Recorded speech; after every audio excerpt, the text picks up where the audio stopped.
சகரியா தீர்க்கதரிசன புஸ்தகம் 2வது அதிகாரம் 10வது வசனத்தை வாசிக்கலாம்.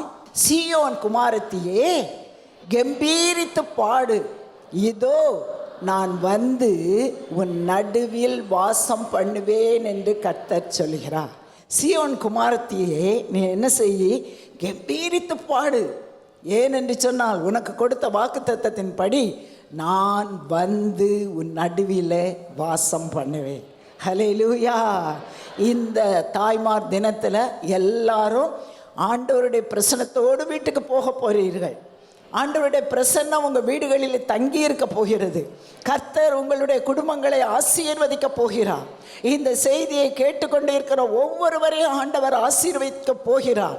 அவருடைய பிரசன்னத்தினால் ஏற்படக்கூடிய சகல ஆசீர்வாதத்தை கர்த்தர் கொடுக்கிறார். ஏன் நான் தாய்மாரின் தினத்தை கொண்டாடுகிறோம் என்று சொன்னால், வேத வசனம் இப்படியாக தாயையும் தகப்பனையும் கனம் பண்ண வேண்டும் என்று சொல்லி எழுதியிருக்கிறது. எபேசியர் 6வது அதிகாரம் 1 முதல் 3 வசனங்களை வாசிக்கும் போது, பிள்ளைகளே, உங்கள் பெற்றோருக்கு கர்த்தருக்குள் கீழ்ப்படியுங்கள், இது நியாயம். உனக்கு நன்மை உண்டாயிருப்பதற்கும் பூமியிலே உன் வாழ்நாள் நீடித்திருப்பதற்கும் உன் தகப்பனையும் உன் தாயும் கனம் பண்ணுவாயாக தாயையும் கனம் பண்ணுவாயாக என்பதே வாக்குத்தத்தமுள்ள முதலாம் கற்பனையாய் இருக்கிறது. வாக்குத்தத்தமுள்ள முதலாம் கற்பனை. இந்த வேதத்தில் கற்பனைகள் கொடுக்கப்பட்டிருக்கிறது. இந்த 10 கற்பனைகள் கொடுக்கப்பட்டிருக்கிறது. முதலாம் வாக்குத்தத்தமுள்ள கற்பனை என்னவென்று சொன்னால், உன் தாயையும் தகப்பனையும் கனம் பண்ணுவாயாக, உனக்கு நன்மை உண்டாயிருக்கும். ஹல்லேலூயா. தாயையும் தகப்பனையும் கனம் பண்ணால் நமக்கு என்ன உண்டாகும்? நன்மை உண்டாயிருப்பதற்கும் உன் வாழ்நாள் நீடித்திருப்பதற்கும் உன் தகப்பனையும் தாயையும் கனம் பண்ணுவாயாக. ஹல்லேலூயா. கற்பனைகள் உண்டு, ஆனால் வாக்குத்தத்தமுள்ள கற்பனை, தகப்பனையும் தாயையும் கனம் பண்ணினால் கர்த்தர் நம்மை ஆசீர்வதிப்பார். நமக்கு நன்மை உண்டாகும். நீடித்த நாட்களாக நாம் வாழ்வதற்கு நம்மை ஆசீர்வதிப்பார். ஆனால் தாயையும் தகப்பனை தூஷிக்கிறவருடைய வாழ்க்கை எப்படி இருக்கும் என்று சொல்லி தேவ வசனம் எழுதியிருக்கிறது. உபாகமம் 27வது அதிகாரம் 16வது வசனத்தை வாசிக்கும்போது, தன் தகப்பனையும் தன் தாயையும் தூஷிக்கிறவன், எல்லாரும் சேர்ந்து வாசிங்க, சபிக்கப்பட்டவன். ஜனங்கள் எல்லாரும் ஆமேன் என்று சொல்ல கடவர்கள். நீதிமொழிகள் 20வது அதிகாரம் 20வது வசனத்தில் வாசிக்கிறோம், தன் தகப்பனையும் தன் தாயையும் தூஷிக்கிறவனுடைய தீபம் காரிருள் அணைந்து போ. இந்த நாளில கர்த்தர் நமக்கு முன்பாக 2 காரியத்தை வைக்கிறார். நீ தாயையும் தகப்பனையும் கனம் பண்ணினால் உனக்கு நன்மை உண்டாகும், உன் வாழ்நாள் நீடித்திருக்கும்.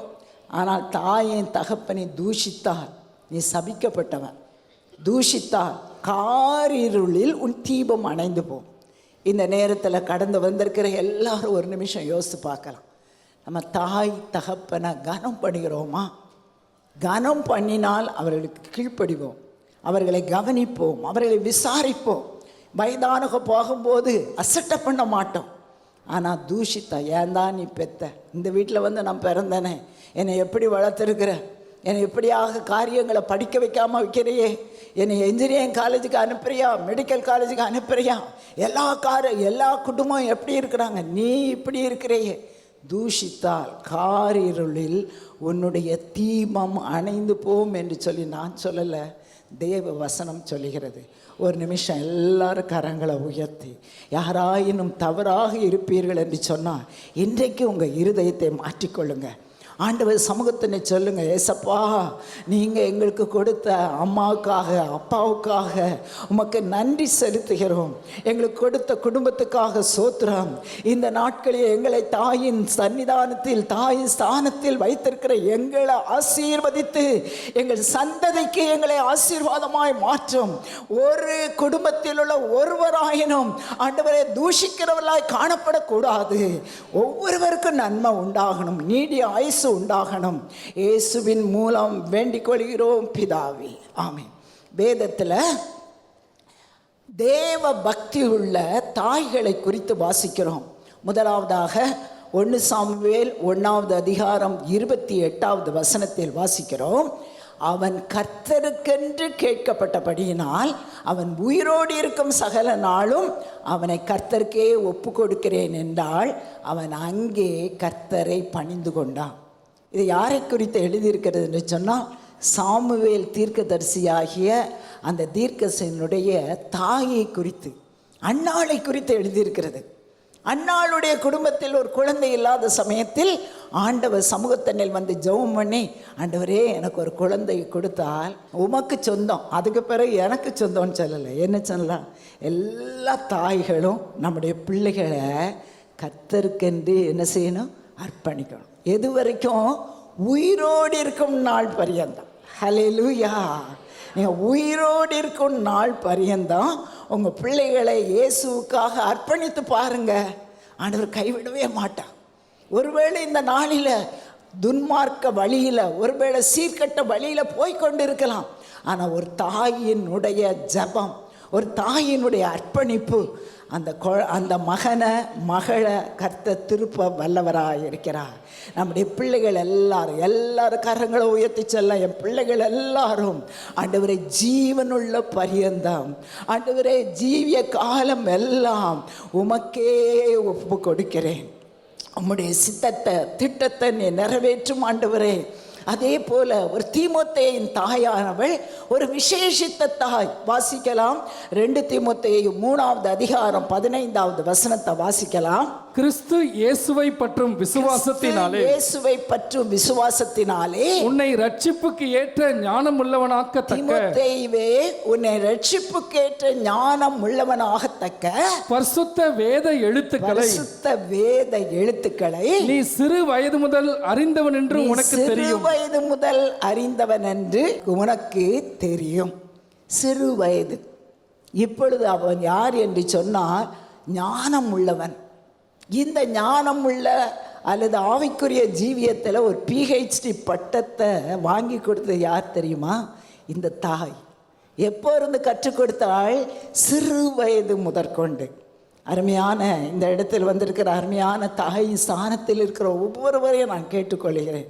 நம்முடைய பிள்ளைகள் சிறு வயதிலேயே, பிள்ளைங்க 12 வயசான பிறகு 15 வயசான பிறகு ரட்சிக்கப்படணுன்ட்டு விசுவாச குடும்பங்களில் ட்ரை பண்ணாதீங்க. அவர்கள் ஒருவேளை பிரஜாதி மக்கள் பிந்தி ரட்சிக்கப்படட்டும். ஆனால் நம்முடைய குடும்பங்களில் வளர்கிற பிள்ளைகள் யாராக மாறணும்?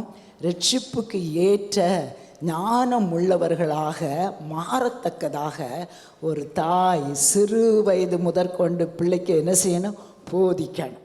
இந்த நாட்களில் கார்ட்டூனை கொடுத்தே பிள்ளைகளை நேரத்தை கழிக்கிற அநேக பெற்றோர்கள் உண்டு, அநேக தாய்மார்கள் உண்டு. தங்களை டிஸ்டர்ப் பண்ண வேண்டாம் என்று சொல்லி ஒரு ஃபோனை கொடுத்தா போதும், அந்த பிள்ளை ஃபோன்லேயே உட்காந்துருக்கும். சில சமயங்களில் சபைக்குள்ளேயும் பிள்ளைங்க ஃபோனை வச்சதே பார்த்துக்கிட்டு இருக்கோம். எனக்கு பார்த்தா வேதனையாக இருக்கும்.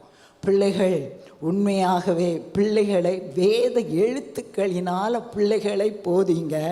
ஆண்டோடைய வேத வசனம் சொல்லியிருக்கிறது, நீ பிள்ளையானவனை நடக்க வேண்டிய வழியிலே நடத்து, அவன் முதிர் வயதிலும் விடாதிருப்பான். இந்த 2 தீமோத்தேயு 1 அதிகாரம் 4ஆம் வசனம் 5வது வசனத்தை வாசிக்கும்போது 5வது வசனம் முக்கியமாக அந்த விசுவாசம் முந்தி உன் பாட்டியாகிய லோவிசாளுக்குள்ளும்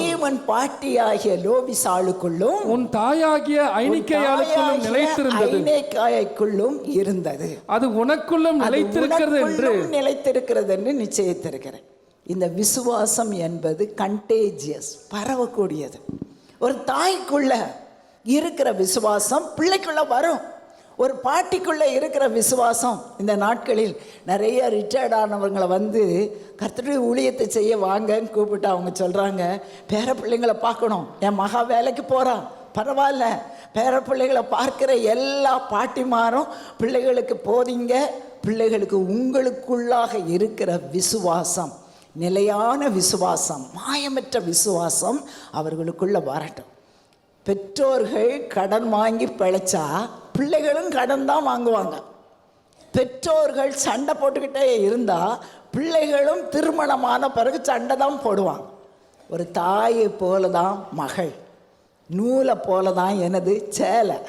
ஆகையால் நம்முடைய வாழ்க்கையில் ஒவ்வொரு தாயும் யாராக மாறணும்? நம்முடைய சொந்த பிள்ளைகளுக்கு போதிக்கிறவங்களாக மாறணும், ஆலோசனை கொடுக்கிறவர்களாய் மாறணும், மாடலாக மாறணும், விசுவாசத்தில் மாதிரியாக மாறி நம்முடைய குடும்பங்களுக்கு நம்ம ஆசீர்வாதமாக இருப்போம் என்று சொன்னால் ஆண்டவர் நம்முடைய குடும்பங்களை ஆசீர்வதிப்பார்.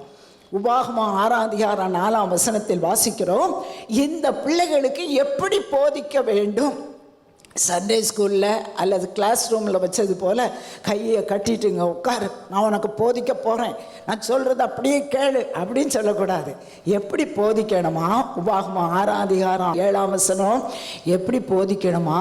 உன் பிள்ளைகளுக்கு எப்படி போதிக்கணுமா? சில டீச்சர்ஸ் மொத்தமாக பிள்ளைங்க இருந்தாங்கன்னா எப்படியோ போதிச்சிடுவாங்க. ஆனால் டியூஷன் டீச்சர் என்ன செய்வாங்க தெரியுமா? கருத்தாக போதிப்பாங்க. கருத்தாய் போதித்து நம்ம பிள்ளைகளுக்கு எப்படி போதிக்கணும்? கருத்தாய் போதித்து. எப்போ போதிக்கணும்? வீட்டில் உட்கார்ந்துருக்கும் போதும், வழியில் நடக்கும் போதும். உங்கள் பிள்ளைங்களை எங்கேயாவது கூட்டிகிட்டு போனீங்கன்னா வழியில் நடக்கும் போதும், அதே போல் படுத்துக்கொள்கிற போதும், எழுந்திருக்கிற போதும் அவருடைய கட்டளையை குறித்து பேசு. ஹல்லேலூயா. சின்ன குழந்தையாக அவங்கள குளிப்பாட்டும் போதே பேசு. இந்த கண்ணு ஆண்டவருக்கு சொந்தம், இந்த கை ஆண்டவருக்கு சொந்தம். நீ ஒரு நாள் இந்த பெரிய பாஸ்டரை போல மாறணும், நீ ஒரு நாள் ஒரு பெரிய எவாஞ்சலிஸ்டை போல மாறணும், இந்த அருமையான தேவ ஊழியரை போல ஜெபிக்கிறவனாய் நீ மாறணும். இந்த கால் இயேசுவுக்கு சொந்தம். சின்ன வயது முதற்கொண்டே கர்த்தருக்குரிய காரியங்களை குறித்து பேசினா பிள்ளைகள் ஒரு உண்மையாகவே ஒரு பரிசுத்த சந்ததியாய், ஆண்டவரை சேவிக்கிற சந்ததியாய் மாறுவார்கள். விசுவாசிக்கிற எல்லாரும் ஹல்லேலூயா சொல்லுங்க. ஹல்லேலூயா. அதே போல ஒருவேளை சொல்லலாம், எனக்கு பிள்ளைகளே இல்லை. ரோமர் 16 13 வாசிக்கிறோம், ரூஃபஸ் அவருடைய தாயை கர்த்தருக்குள் தெரிந்து கொள்ளப்பட்ட ரூபை அப்படின்னு போட்டிருக்கு இங்கிலீஷ்லன்னா, அதான் ரூஃபஸ். எனக்கு தாயாகிய அவனுடைய தாயையும் வாழ்த்துங்க.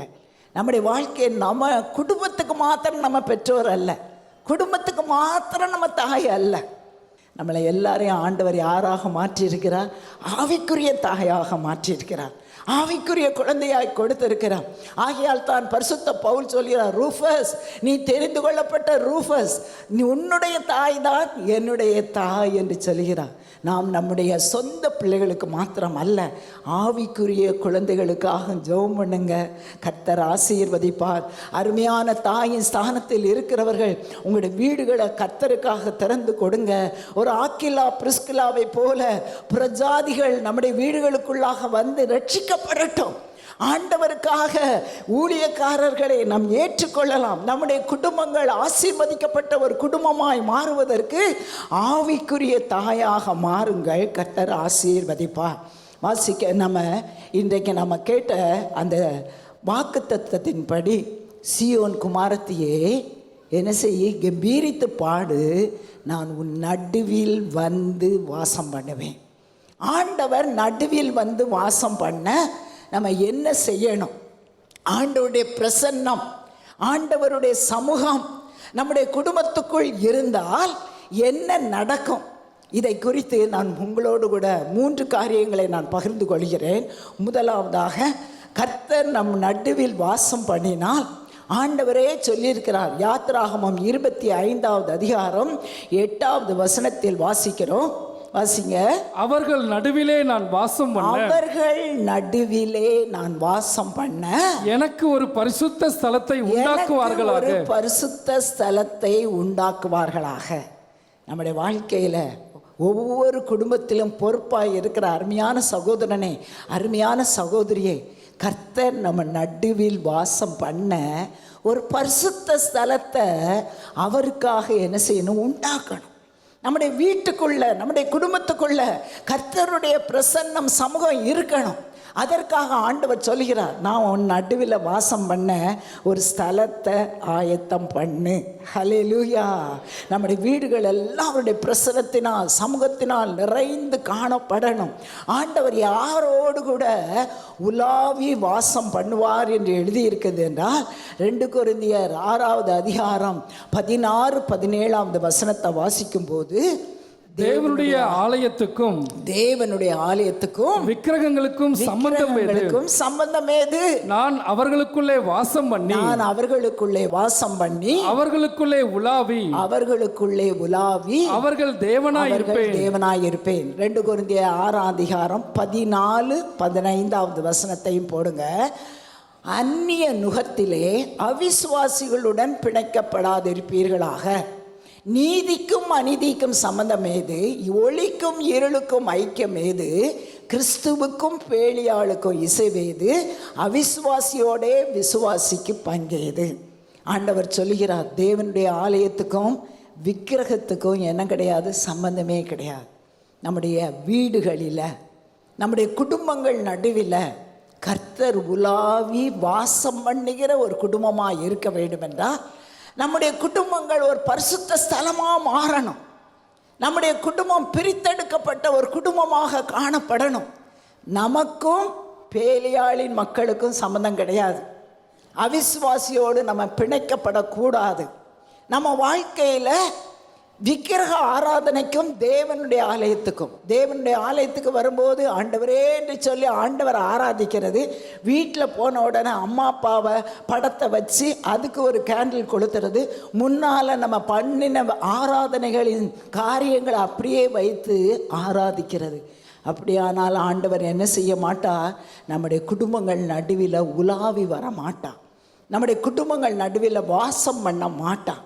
நம்முடைய வீடுகளில் கர்த்தர் நம்முடைய குடும்பங்களில் எதிர்பார்க்கிற ஒரே ஒரு காரியம், செப்பரேட்டட் லைஃப். நமக்கும் அந்நிய மக்களுக்கும், இயேசுவை அறியாத மக்களுக்கும் என்ன இருக்கணும்? வித்தியாசம் இருக்கணும். நம்ம வீட்டில் டிவிகளில் இருக்கிற ப்ரோக்ராமுக்கும் அடுத்த வீட்டில் உள்ள ப்ரோக்ராமுக்கும் வித்தியாசம் இருக்கணும். அவங்க பார்க்கறது போலவே நம்முடைய டிவிகளை நம்ம உபயோகிக்க முடியாது. நம்ம கையில் இருக்கிற அந்த ஐஃபோனை இஷ்டம் போல நம்ம உபயோகிக்க முடியாது. ஆண்டவர் அதில் பரிசுத்தத்தை விரும்புகிறார். ஆண்டவருக்கு விருப்பம் இல்லாத ஒரு காரியமும் நம்முடைய குடும்பத்துக்குள் இல்லாமல் இருந்தால்தான் ஆண்டவர் என்ன செய்வார்? உலாவி வருவார், நமது மத்தியிலே வாசம் பண்ணுவார். கர்த்தருடைய சமூகம் இருந்தால் கர்த்தர் நமக்கு கொடுக்கிற ஆசீர்வாதத்தை பாருங்கள். சங்கீதம் 16 சங்கீதம் 11 வசனத்தில் வாசிக்கிறோம். அவருடைய சமூகத்தில் என்ன உண்டா? பரிபூர்ண ஆனந்தம். ஹல்லேலூயா. நம்ம வீட்டுக்குள்ளே ஒரு சந்தோஷம் இருக்கும். யாரெல்லாம் அக்கிரமத்தை வெறுக்கிறோமோ, ஐயோ இந்த டிவி ப்ரோக்ராமை நான் பார்க்கக்கூடாது, இந்த சீரியலை நான் பார்க்கக்கூடாது, இந்த ஐஃபோனில் இந்த இன்டர்நெட்டுக்குள்ளே இந்த காரியத்துக்குள்ளே நான் நுழையக்கூடாது என்று சொல்லி யாரெல்லாம் தீர்மானம் எடுத்து ஆண்டவருக்காக பரிசுத்தமாய் வாழ்கிறோமோ, அக்கிரமத்தை வெறுக்கிறவர்களை கர்த்தர் என்ன செய்கிறார்? ஆனந்த தைலத்தினால் நிரப்புகிறார். ஹல்லேலூயா. நம்ம வீட்டில் சந்தோஷம் இருக்கட்டும். நம்முடைய வீட்டின் நடுவில் கர்த்தருடைய பிரசன்னத்தினால் சந்தோஷம் உண்டாகட்டும். கர்த்தருடைய பிரசன்னம் நம்ம வீட்டுக்குள்ளே வர வேண்டும் என்று சொன்னால் நம்ம என்ன செய்யணும்? ஒரு நாள் இயேசு சகைவை சந்தித்த இயேசு சொல்லுகிறார், சகைவே நீ சீக்கிரமாக இறங்கி வா, நான் உன் வீட்டில் வந்து என்ன செய்யணும்னு சொல்கிறாரு? சாப்பிட்டுட்டு தண்ணி குடிச்சிட்டு போனோம் அப்படின்னு சொல்லலை, உன் வீட்டில் வந்து தங்க வேண்டும். ஹல்லேலூயா. நம்ம வீட்டில் இயேசு கெஸ்டாக அல்ல, நம்ம வீட்டில் இயேசு தங்கணும். ஆனால் அவரே கதவை உடைச்சிக்கிட்டு வரமாட்டார். வெளிப்படுத்தின விசேஷம் 3:20 வாசிக்கிறோம், நான் வாசற்படியில் வந்து நின்று தட்டுகிறேன், ஒருவன் என் சத்தத்தை கேட்டு கதவை திறந்தால் நான் அவனுக்குள் பிரவேசித்து அவனோடு போஜனம் பண்ணுவேன், அவனும் என்னோடு போஜனம் பண்ணுவான். யாரெல்லாம் ஆண்டவருடைய பிரசன்னத்துக்கு உங்கள் குடும்பத்தை திறந்து கொடுக்குறீங்களோ அங்கே ஆண்டவர் வந்து தங்குவார், உங்களோட ஐக்கியம் கொள்ளுவார், உங்களோடு கூட பேசுவார், உங்கள் குடும்பங்களை ஆண்டவர் ஆசீர்வதிப்பார். ஒரு சகையுடைய வீட்டுக்குள்ளே இயேசு போன போது அந்த சகையினுடைய வீட்டுக்குள்ளே ஒரு பெரிய மாறுதல் ஏற்பட்டது. எத்தனையோ சகோதரிகள், ஐயோ நான் ஆலயத்துக்கு வருகிறேன் ஆனால் என் கணவர் வரவில்லையே என்று அழுகிற குடும்பங்கள் உண்டு. நேற்று நான் NLCCயுடைய அந்த மிரக்கல் பிரேயர் நைட்டுக்கு போயிருந்தேன். ஒரு சகோதரி வந்து சொன்னாங்க, நான் ரட்சிக்கப்பட்டேன், என் கணவர் வரணும், என் கூட சபைக்கு வரணும். எத்தனையோ பேர் ஏங்கி கொண்டு இருக்கிறீங்க. உங்கள் வீட்டில் ஒரு மாறுதல் வர வேண்டும் என்று சொன்னால் கர்த்தருடைய பிரசன்னம் அந்த மாறுதலை கொண்டு வரும். ஹல்லேலூயா. இயேசு சகையுடைய வீட்டுக்குள் பிரவேசித்த உடனே அந்த சகையை சொல்லுகிறான், ஆண்டவரே, நான் யாரிடத்திலாவது அநியாயமாய் வாங்கியிருந்தால் நாளத்தனே திரும்ப கொடுக்கிறேன். ஏழைகளுக்கு என் ஆஸ்தியை பாதியை கொடுத்து விடுகிறேன். இனிமேல் அநியாயம் செய்ய மாட்டேன் என்று சொல்லி அந்த சகையு, பணக்காரனாகிய அந்த சகையினுடைய, ஆயக்காரனாகிய அந்த சகையினுடைய வாழ்க்கையின் மாற்றம். அதே போல கர்த்தருடைய சமூகம், உண்மையாக கர்த்தருடைய சமூகம் வீட்டிற்குள்ளே இருந்தால் கர்த்தர் ஒரு பெரிய மாறுதலை கட்டளையிடுவார். விசுவாசிக்கிறீங்களா? ரட்சிக்கப்படாதவர்கள் ரட்சிக்கப்படுவாங்க, குடிகாரர்கள் குடியை விடுவாங்க, பலவிதமான போராட்டத்துக்குள்ளே இருக்கிற ஜனங்கள் விடுதலை அடைவார்கள். கர்த்தருடைய சமூகம் மாறுதலை உண்டாக்கும். என்னுடைய கிளாஸில் ஒரு சகோதரி எழுப்பி சொன்னான், 15 வயதிலிருந்து நான் குடித்து கொண்டே இருந்தேன், 15 வயதிலிருந்து சிகரெட்டும் குடித்தேன். ஆனால் என்னுடைய மனைவி என்னுடைய வீட்டை ஆண்டவருடைய இந்த சின்ன குழுக்கள் நடத்துவதற்கு அவர்கள் திறந்து கொடுத்த போது, அந்த குழு நடக்கும்போது நான் வரும்போதெல்லாம் எனக்கு கர்த்தருக்கு பயப்படுற பயம் வந்துட்டு. கர்த்தருக்கு பயப்படுற பயம்னா ஒரு பெரிய சிலையை செஞ்சு வைக்கலை, அதில் உண்மையாக இருந்த கர்த்தருடைய பிரசன்னம் அவரை தொட்டது. அன்றையிலிருந்து என் குடியெல்லாம் விட்டுட்டேன் என்று சொல்லி சாட்சி சொல்லுகிறார். ஹல்லேலூயா. நமக்குள்ள மாறுதலை உண்டாக்குற தேவ சமூகம், நமக்குள்ள சந்தோஷத்தை உண்டாக்குற தேவ சமூகம், நமக்குள்ள ஆண்டவரோடு கூட ஐக்கியத்தை உண்டாக்குற தேவ சமூகம் நம்ம வீட்டுக்குள்ள இருக்கட்டும். லூக்கா 10வது அதிகாரம் 38வது வசனத்தில் இயேசு பெத்தானியா ஊருக்கு போகும்போது இந்த மார்த்தாள் இயேசுவை என்ன செய்தாள்? தன் வீட்டுக்குள்ளே ஏற்றுக்கொண்டான். இந்த இடத்துல இருக்கிற தாயின் ஸ்தானத்தில் இருக்கிற ஒவ்வொருவரும் ஒரு மார்த்தாளை போல, தகப்பனுடைய ஸ்தானத்தில் இருக்கிற ஒவ்வொருவரும் சகையை போல அந்த இயேசுவை உங்கள் வீட்டுக்குள்ளே ஏற்றுக்கொள்ளுங்க. உங்கள் வீட்டை ஆசீர்வதிப்பார், சமாதானத்தை கட்டளையிடுவார், சந்தோஷத்தை கட்டளையிடுவார். உங்கள் குடும்பத்தில் ஒரு பெரிய மாறுதல் ஏற்படும். விசுவாசிக்கிற எல்லாரும் ஹல்லேலூயா என்று சொல்லலாம். ஹல்லேலூயா. எல்லாருக்கும் ஒருவேளை இந்த சம்பவம் தெரியாது. 1 சாமுவேல் 6வது அதிகாரம் 7ஆம் வசனத்தில் இந்த சாமுவேல் தீர்க்கதரிசியின் காலத்துக்கு முன்பாக ஏலி ஆசாரியனாக இருந்தபோது இஸ்ரவேல் ஜனத்துக்கும் பெலிஸ்திய ஜனத்துக்கும் யுத்தம் வந்தது. யுத்தம் வந்த உடனே ஏலியின் பிள்ளைகளாகிய ஒப்பினியும் பினேகாசும் என்ன செஞ்சிட்டாங்க? உடன்படிக்கை பெட்டியை எடுத்துக்கொண்டு அந்த யுத்த களத்துக்கு போயிட்டாங்க. உடன்படிக்கை பெட்டி வந்த உடனே எல்லாரும் அலறாங்க, ஐயோ கர்த்தர் இந்த இடத்தில் வந்து விட்டாரே என்று அலறாங்க. ஆனால் இஸ்ரவேல் ஜனம் தோற்று போனது. தோற்று போன பிறகு இந்த உடன்படிக்கை பெட்டி பெலிஸ்திய தேசத்திலேயே இருந்தது. அவங்க கொண்டு என்ன செய்தாங்க? உடன்படிக்கை பெட்டியை கொண்டு எங்கே வைக்கன்னு தெரியல. கர்த்தருடைய பிரசன்னம் நிறைந்த பெட்டி தாகோன் கோயிலில் கொண்டு வச்சாங்க. அங்கே உள்ள விக்கிரகங்களின் தலை தனியாக போச்சு, கை காலெல்லாம் தனியாக உடஞ்சி போச்சு. என்ன செய்யட்டே தெரியலை. அந்த உடன்படிக்கை பெட்டியை திறந்து பார்க்குறாங்க, எல்லாருக்கும் மூல வியாதி வருகிறது. ஜனங்களை கர்த்தர் வாதையினால் வாதித்தார். உடனே உடன்படிக்கை பெட்டியை குறித்து எல்லாருக்கும் கலக்கம். என்ன செய்தார்கள் என்று சொன்னால், குறி சொல்லுகிறவங்க, பூஜை செய்கிறவங்க, மந்திரக்காரங்க எல்லாரையும் கொண்டு வந்து இந்த உடன்படிக்கை பெட்டியை என்ன செய்கிறது? நான் சொல்கிறேன், நமக்குள்ளே இருக்கிற தேவ பிரசனத்தை யாரும் புரிந்து கொள்ள முடியாது. ஹல்லேலூயா. நமக்குள் இருக்கிற, நம் நடுவில் வாசம் பண்ணுவேன் என்று சொல்லியிருக்கிற ஆண்டவர் நம்மோடு கூட இருக்கும்போது நமக்கு விரோதமாக இருக்கிற காரியங்களை எல்லாம் ஆண்டவர் முறித்து போடுவார். அவைகள் ஒன்று நிலைத்து நிற்க முடியாது. யார் உங்களுடைய வாழ்க்கையில் இருக்கிற எதிராக கிரியை செய்கிற எந்த அசுத்த கிரியைகளை குறித்து கவலைப்படாதிருங்கள். கர்த்தருடைய பிரசன்னம் நமக்குள்ள இருந்தால் நம்ம விசேஷித்தானவர்கள். நம்மை குறித்து என்ன செய்ய என்று தெரியாத ஒரு சூழ்நிலையில் இருக்கும். உடனே என்ன செய்தார்கள் என்று சொன்னால், ஒரு வண்டியை எடுத்து அந்த வண்டிக்கு பால் கொடுக்கிற பசு மாடுகளை அந்த வண்டியில் பூட்டி அந்த உடன்படிக்கை பெட்டி அதில் வச்சு இந்த எல்லா அதிபதிகளும் சொன்னாங்க, பெலிசியா அதிபதிகள்லாம் 5 பொன் உருவங்களை மூல வியாதி போல செய்து அதையும் வைத்து உடன்படிக்கை பெட்டியும் வச்சு இந்த பசு மாடுகளினால் இந்த வண்டியை நடத்துங்க. இந்த வண்டி நேராக இஸ்ரவேல் தேசத்துக்கு பெத்சிமேசின் குடிகளுக்கு நேராக போச்சுன்னா இது தேவனால் வந்த வாதை, அல்லாவிட்டால் தற்செயலாய் வந்த வாதை. உடனே 2 அந்த பசு மாடுகளை அந்த வண்டியில் பூட்டி உடன்படிக்கை பெட்டியை வச்சு அனுப்புகிறாங்க பாருங்க.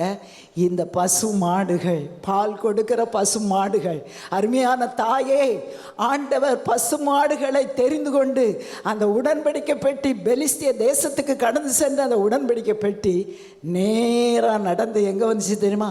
பெத்சிமேசின் குடிகளில் நடுவில் வந்தது. ஹல்லேலூயா. அதற்கு பின்பு அந்த உடன்படிக்கை பெட்டி இஸ்ரவேல் தேசத்தில் காணப்பட்டது.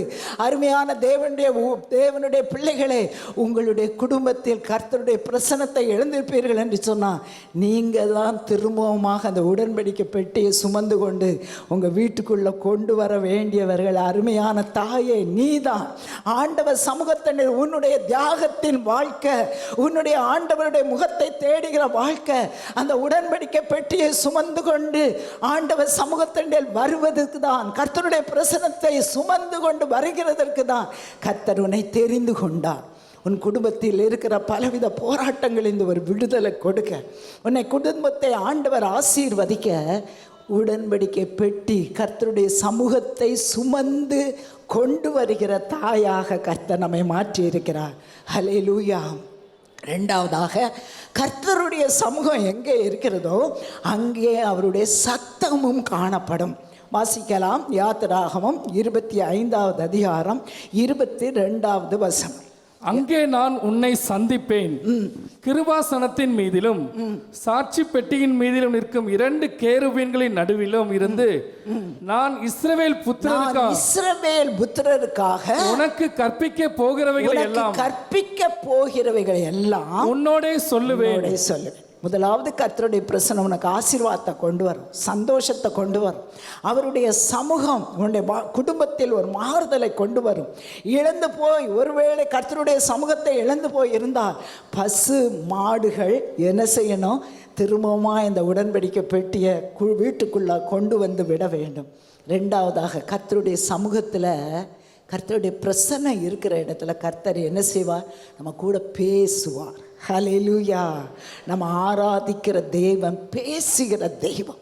அவருடைய சத்தத்தை நம்ம கேட்கணும்.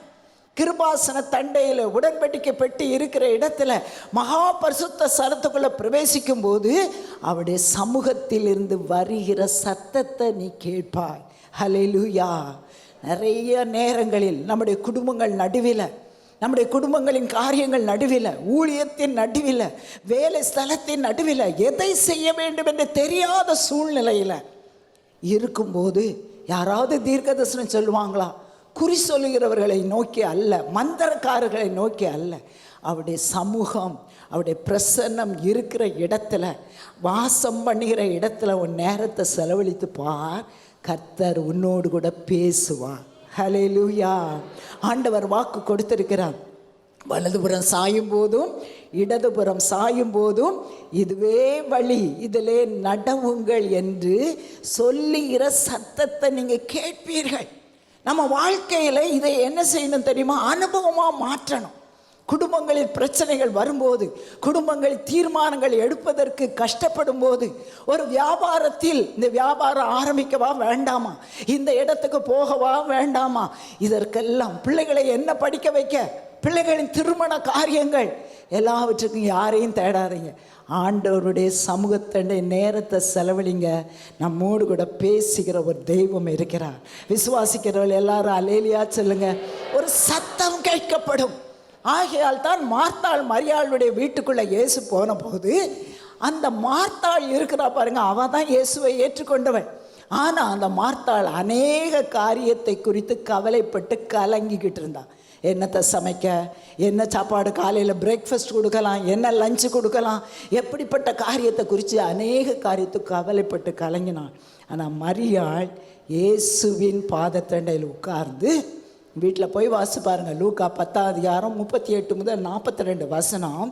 இயேசுவின் பாதத்தண்டையில் உட்கார்ந்து அவர் சொல்லுகிற வார்த்தையை கேட்டுக்கிட்டு இருந்தான். இந்த மார்த்தாளுக்கு மரியாள் சும்மா உட்கார்ந்துருக்கிறாளே என்ற வேதனை வந்தது. இவள் தனியே என்னை விட்டு வந்ததை குறித்து உமக்கு கவலை இல்லையா என்று சொல்லி அவன் ஆண்டவரை குறித்து வேதனைப்பட்டான்.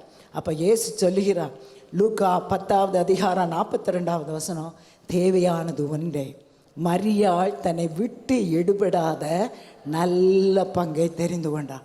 அருமையான தேவனுடைய பிள்ளைகளே, சபைக்குள்ளாக வருகிற விசுவாசிகளை, நம்முடைய வாழ்க்கையில் ஃபோன் அட்டன் பண்ணுறதை பார்க்கலாம், வாட்ஸ்அப்பில் என்ன செய்தி வருகிறது என்பதை பார்க்கலாம். எது ரொம்ப முக்கியம் தெரியுமா?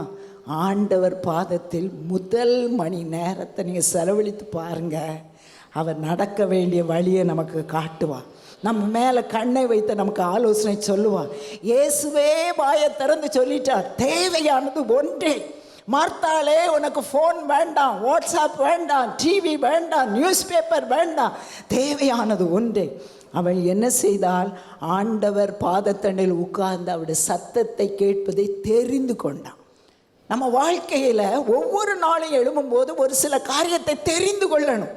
என்ன தெரிந்து கொள்ள வேண்டும் என்றால், ஆண்டவர் சமூகத்தண்டையில் உட்கார்ந்து ஜெபம் பண்ணுகிறதை தெரிந்து கொள்ளுங்கள். கர்த்தர் நம்மோடு பேசுவார். கடைசியாக கர்த்தருடைய சமூகத்தில் செய்யப்படுகிற ஒரு காரியம் என்னவென்றால், என்னாகமம் 10:34-35 வசனத்தை போடுங்க. அவர்கள் பாளையத்திலிருந்து பிரயாணம் போகிற போது கர்த்தருடைய மேகம் பகலில் அவர்கள் மேல் தங்கி இருந்தது. பெட்டியானது புறப்படும் போது மோசே, கர்த்தாவே எழுந்தருளும், உம்முடைய சத்துருக்கள் சிதறடிக்கப்படுவார்களாக, உம்மை பகைக்கிறவர்கள் உமக்கு முன்பாக ஓடி போவார்களாக. கர்த்தருடைய சமூகம் நமக்கு சமாதானத்தையும் சந்தோஷத்தையும் மாறுதலையும் ஆசீர்வாதத்தையும் கொடுக்கும். கர்த்தருடைய பிரசன்னம் நம்மோடு கூட கர்த்தர் பேசுகிறதற்கு அவர் எதிர்பார்த்து அவருடைய சமூகத்தை கொடுக்கிறார். மூன்றாவதாக, நம்முடைய குடும்பங்களுக்கு விரோதமாய் வருகிற எதிரிகளை அவருடைய சமூகம் என்ன செய்யும் தெரியுமா? சிதறடிக்கும். எல்லாரும் சொல்லுங்க, சிதறடிக்கும் என்று சொல்லி வாசிக்கிறோம். ஹல்லேலூயா. 2 சாமுவேல் 20 வீட்டில் போய் வாசி பாருங்க. ஒரு புத்தி உள்ள ஒரு ஸ்திரீ, அந்த புத்தியுள்ள ஸ்திரீ ஆபேல் என்ற ஒரு ஊரில் அவள் குடியிருக்கிறாள். அது சுற்றிலும் மதில் இருக்கிறது. அந்த மதிலை சுற்றிலும் யோவாப், தாவீது ராஜாவினுடைய சேனாபதியாகிய யோவாப் வந்து முற்றுகை போடுகிறான். அந்த இடத்திலிருந்து, பட்டணத்திலிருந்து வெளியே ஆட்கள் போக முடியலை, உள்ளுக்கும் போக முடியலை. ராத்திரியெல்லாம் சத்தம், மதிலை இடிக்கிற சத்தம், சுட்டரிக்கப்படுமோ என்ற ஒரு பெரிய பயம். எதிரிகளினால் தாக்கப்படும் போது அந்த பட்டணத்துக்குள் இருந்த ஒரு புத்தியுள்ள ஸ்திரீ, பேரே போடலை, ஆனால் அவன் யாராக மாறினா தெரியுமா? ரெஸ்பான்சிபிள் பர்சனாக மாறினான். பொறுப்புள்ளவளாய் மாறி எழும்பி யோவாபின் இடத்தில் பேசுகிறார், புத்தியாய் பேசுகிறார். எதற்காக? நாங்கள் சமாதானத்தோடு, அமெரிக்கையோடு, உண்மையோடு கூட இந்த பட்டணத்தில் குடியிருக்கும் போது எங்கள் மதிலை சுற்றிலும் ஏன் முற்றுகை போடுகிறேன்?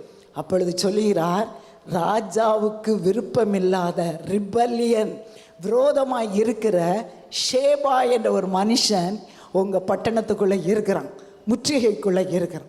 உடனே யோவாபை பார்த்து சொல்கிறார், அமைதியாக இரு, அவனுடைய தலையை நான் வெட்டி மதிலின் வழியாக நான் ஏறுகிறேன் என்று சொல்லி அந்த புத்தியுள்ள ஸ்திரீ, கர்த்தருடைய சமூகம், கர்த்தருடைய பிரசன்னம் அவளோடு கூட இருந்தபடியினால் அந்த பட்டணத்துக்குள்ளாக இருந்த, மதிலுக்குள்ளாக இருந்த அந்த எதிரி ரிபல்லியஸ் ஸ்பிரிட்டுடைய அந்த ஷேபாவின் தலையை வெட்டி மதில் வழியாக அவள் ஏறிந்தாள். ஹல்லேலூயா. கர்த்தருடைய சமூகம் உனக்குள் இருந்தால் உன் குடும்பத்தை குறித்து பொறுப்பு எடுப்பார். குடும்பத்தில் இருக்கிற பிரச்சனைக்கு காரணம் என்ன என்று கண்டுகொள்வாய். அந்த காரணத்தை நிவர்த்தி ஆக்குகிறதற்காய் பிசாசினால் அனுப்பப்படுகிற ராஜாவாகிய தேவனுக்கு விரோதமாக காணப்படுகிற காரியங்களை வெட்டி, தலையை வெட்டி மதில் வழியாக போட்டான். இந்த வசனங்கள் எல்லாம் வாசித்து ப்ரிப்பேர் பண்ணி கொண்டு போது யோசனை, இந்த பெண்கள்லாம் எதை வெட்டியிருக்காங்க? தலையை வெட்டியிருக்கிறாங்க. அதே போல் யாகேல் தெபோராளின் காலத்தில் செசரா தன்னுடைய வீட்டுக்குள்ளாக கூடாரத்துக்குள் வந்த சமயத்தில் அவன் தண்ணி கேட்குறான், இவன் பாலை கொடுக்குறான், அப்புறம் படுக்க வைக்கிறான். படுக்க வச்சு ஒரு கையில் அவன் நல்லா கொரட்டை விட்டு தூங்கி கொண்டிருக்கும்போது ஒரு கையில் என்னத்தை எடுக்கிறான்? அந்த கூடாரத்தின் ஆணியை எடுக்கிறான். அடுத்த கையில் எதை எடுக்கிறான்? ஹேமர், சுத்தியை எடுத்து அவன் மண்டையை என்ன செய்தான்? உடைச்சான். ஹல்லேலூயா! ஏன் பெண்கள்லாம் மண்டையை உடைக்கிறாங்க தெரியுமா? அந்த மண்டைக்குள்ளே தான், எதிரியின் மண்டைக்குள்ளே தான் நம்ம குடும்பத்தை அழிக்கக்கூடிய, பட்டணத்தை அழிக்கக்கூடிய, தேசத்தை அழிக்கக்கூடிய எல்லா திட்டமும் எங்கே தான் இருக்குது? எங்கே தான் இருக்குது? எல்லாரும் சொல்லுங்கள், எங்கே தான் இருக்குது? மூளைக்குள்ளே தான் இருக்குது, தலைக்குள்ளே தான் இருக்குது. நம்முடைய தேசத்துக்கு விரோதமாய், நம்முடைய பட்டணத்துக்கு விரோதமாய் பிசாசு போடுகிற திட்டங்கள் உள்ள அநேக மக்கள் இருக்கிறார்கள். ஆனால் கூடாரத்துக்குள் இருக்கிற நாம், ஆண்டவர் சொல்லுகிறார், கர்த்தருடைய சமூகம் உன்னோடு கூட இருந்தால் சத்துருக்களை சிதறடிக்கிற அவருடைய சமூகம் உனக்குள் இருக்கும்போது அவனுடைய திட்டங்களை அழிக்கத்தக்கதான அதிகாரமும் வல்லமையும் கர்த்தர் நமக்கு கொடுத்திருக்கிறார். விசுவாசிக்கிறவர்கள் எல்லாரும் ஹல்லேலூயா சொல்லுங்க. நமக்குள்ள வல்லமை, அதிகாரம் உண்டு. பிசாசு நம் குடும்பத்தை தாக்க வேண்டிய அவசியம் இல்லை. நம்முடைய பட்டணத்தை அழிக்க வேண்டிய அவசியம் இல்லை. நம்முடைய தேசத்தை அழிக்க வேண்டிய அவசியம் இல்லை. கூடாரத்தில் வாசமாயிருக்கிற யாகேலே, கூடாரத்தில் கர்த்தருடைய சமூகத்தோடு பிரசன்னத்தோடு இருக்கிற அருமையான சகோதரரே, சகோதரியே, பிசாசின் தலையை உடைக்கிறதற்கு, அந்த ரிபெலியஸ் ஸ்பிரிட்டுடைய அந்த இயேசுவுக்கு விருப்பமில்லாத காரியத்தை செய்கிற அந்த மனிதர்களின் தலையை வெட்டி தூர போடுகிறதற்கு கர்த்தர் உனக்கு அதிகாரம் கொடுத்திருக்கிறார். ஹல்லேலூயா! ஜபத்தினால சாத்தானின் கிரியைகளுக்கு எதிர்த்து நில்லுங்க. சீயோன் குமாரத்தியே, எழுந்து போரடி. ஆண்டவர் உனக்காக காரியங்களை செய்வார், யுத்தம் பண்ணுவார். கர்த்தர் இந்த நாளிலும் நம்மோடு கூட ஆண்டவர் பேசிக்கொண்டு இருக்கிறார். கடைசியாக 122வது சங்கீதம் 7வது வசனத்தில் வாசிக்கிறோம், உன் அலங்கத்துக்குள்ள, கர்த்தருடைய சமூகம் உன் அலங்கத்துக்குள்ளே இருந்தால் 2 ஆசீர்வாதம். அங்கே என்ன இருக்கும்? சமாதானம் இருக்கும். பிசாசின் கிரியைகளெல்லாம் அழிக்கப்படும், சுகம் உண்டாகும். எல்லாரும் எழுப்பி நின்று ஜெபம் பண்ணலாம். கர்த்தர் நமக்கு ஒரு பொறுப்பு கொடுத்திருக்கிறார். கர்த்தர் நம்முடைய குடும்பங்கள் நடுவில் பொறுப்பு கொடுத்திருக்கிறார். நல்ல விசுவாசி தான், NLAG சபைக்கு வருகிறவர்கள் தான், அதே போல் ஒவ்வொரு சபைகளுக்கும் கடந்து செல்கிறவர்கள் தான். இந்த வசனத்தை கேட்டுக்கொண்டிருக்கிற யாரானாலும் இன்றைக்கு ஆண்டவர் கொடுக்கிற வாக்குத்தத்தத்தின்படி என் சமூகம் உன் நடுவில் வாசம் பண்ணும். எல்லாரும் விசுவாசிங்க, எல்லாரும் கைகூப்பி சொல்லுங்க, ஆண்டவரே, ஒரு சகையுடைய வீட்டுக்குள் வந்தது போல என் வீட்டுக்குள்ள வந்து நீங்க தங்கி இருக்கணும், எங்க வீட்டுக்கு சந்தோஷத்தை கொடுக்கணும். ஆமேன். எல்லாரும் கரங்களை உயர்த்தி எந்தெந்த பகுதியை நம்முடைய வீடுகளில் மாறுதல் உண்டாகணுமோ அந்த மாறுதலை தாருமாண்டவரே. குடிகார ஆவிய இயேசுவின் நாமத்தினால் கட்டி மதிலின் வழியாய் தூர போடுகிறோம். விபச்சார ஆவிகள், வேசித்தன ஆவிகள், எதிர்த்து நிற்கிற போராட்டத்தின் ஆவிகளை இயேசுவின் நாமத்தினால் கட்டி அதமாக்குகிறோம். கர்த்தருடைய சமூகம், விசுவாசிங்க, கர்த்தருடைய சமூகம் உன் நடுவில் வாசம் பண்ணும். ஹல்லேலூயா!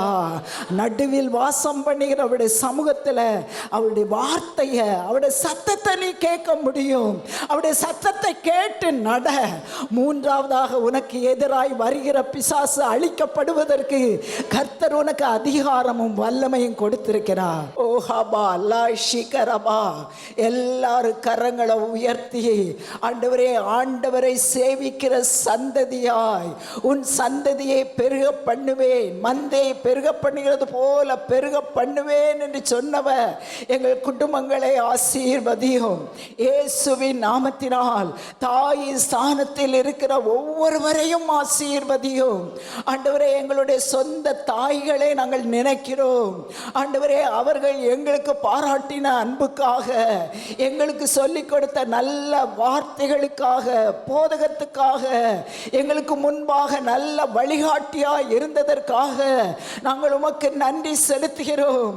எங்களை இந்த நாட்களில் தாயாக மாற்றி எங்கள் சந்ததிகளுக்கு ஆசீர்வாதமாக மாற்றி இருக்கிறேன். அநேக ஆவிக்குரிய தாய்களை எங்கள் சபைகளில் கட்டளையிட்டிருக்கிறீர். ஆயிரமான குழந்தைகளை எங்களுக்கு ஆவிக்குரிய குழந்தைகளை கொடுத்திருக்கிறதற்காய் சோத்திரம். இந்த காலை வேளையிலும் நாங்கள் உம்மை தேடி வந்திருக்கிறோமாப்பா. உம்மை தேடி வந்தவர்கள் வெறுமையாய் திரும்பி போனது இல்லை. ஆண்டவரே, 3 நாட்கள் உம்முடைய வார்த்தையை கேட்ட ஜனம் வெறுமையாய் அனுப்பினால் அவர்கள் சோர்ந்து போவார்கள் என்று சொல்லி போஜனம் கொடுங்கள் என்று சொன்னவர் இந்த காலை வேளையில் இந்த இடத்தில் கடந்து வந்திருக்கிற ஒவ்வொரு சகோதரரும் ஒவ்வொரு சகோதரியும் வாலிப பிள்ளைகளும் சிறு பிள்ளைகளும் என்ன காரியத்தை எதிர்பார்த்து வந்திருக்கிறார்களோ அவர்களை ஆசீர்வதியும். எல்லா சபைகளின் நடுவிலும் தேவ செய்தி கடந்து செல்லும் போது அந்த செய்தியை கேட்கிற ஒவ்வொருவரையும் ஆசீர்வதியும். யூடியூப் மூலமாக, ஆண்டவரே, இன்டர்நெட் மூலமாக, ஃபேஸ்புக் மூலமாக செய்தியை கேட்டுக்கொண்டிருக்கிற ஒவ்வொரு சகோதரரையும் சகோதரியும் ஆசீர்வதித்து தாயின் ஸ்தானத்தில் இருக்கிறவர்களோடு கூட ஒரு விசேஷித்த கிருபை, விசேஷித்த அபிஷேகம், பாதுகாப்பு, வல்லமை தொடர்ந்து ஓடக்கூடிய உம்முடைய பலன கட்டளையிடும். எல்லா துதியையும் கனத்தையும் மகிமையை நாங்கள் உமக்கே செலுத்துகிறோம். இயேசுவின் மூலம் வேண்டிக் கொள்கிறோம் பிதாவே. ஆமென்.